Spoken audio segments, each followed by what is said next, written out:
Как только выпадает снег, в нашем районе начинаются проблемы с расчисткой дорог. Сложнее всего приходится самым отдаленным селам. Чтобы открыть дорогу на Лиманское, пришлось привлечь трактор в 330 лошадиных сил. Эта техника прибыла 10 января на помощь в Ренийский район из Арцизского депо. Но даже такой железной махине весом в 56 тонн не сразу удалось совладать с наметами снега высотой в человеческий рост.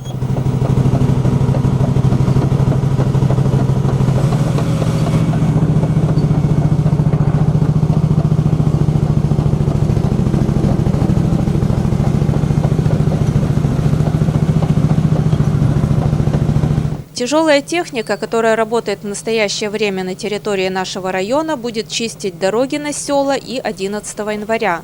Эти трактора могут понадобиться, если опять пойдет снег. Как известно, на среду синоптики прогнозируют новую волну метели.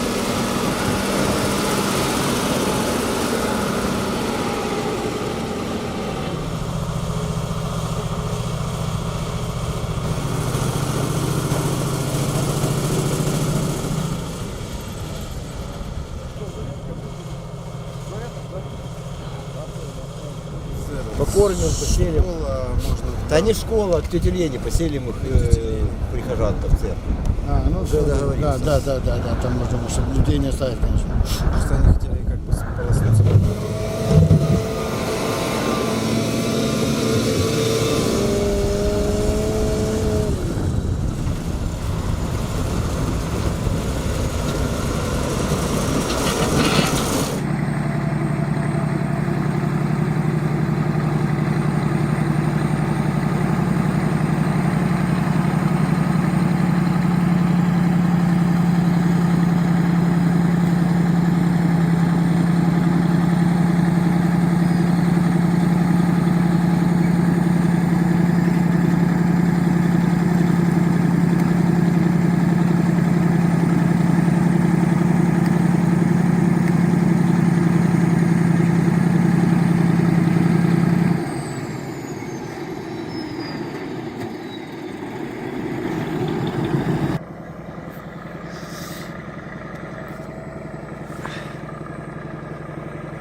Z250.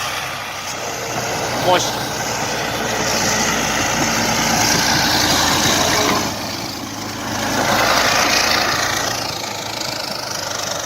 Шестиметровый отвал.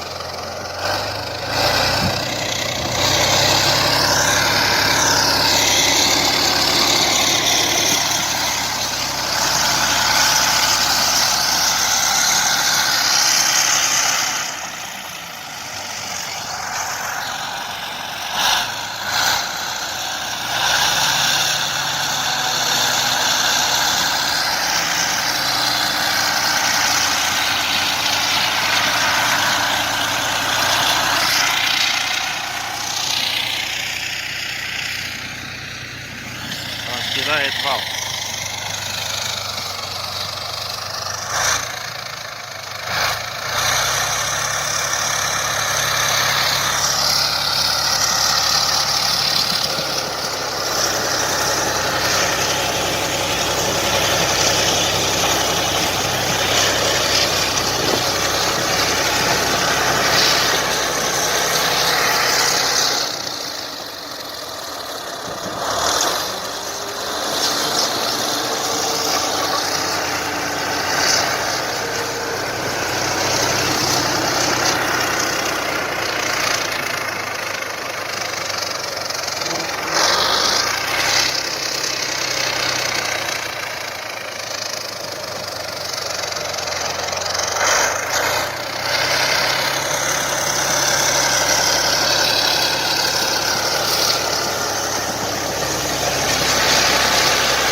Короче, все благоразумно расписал.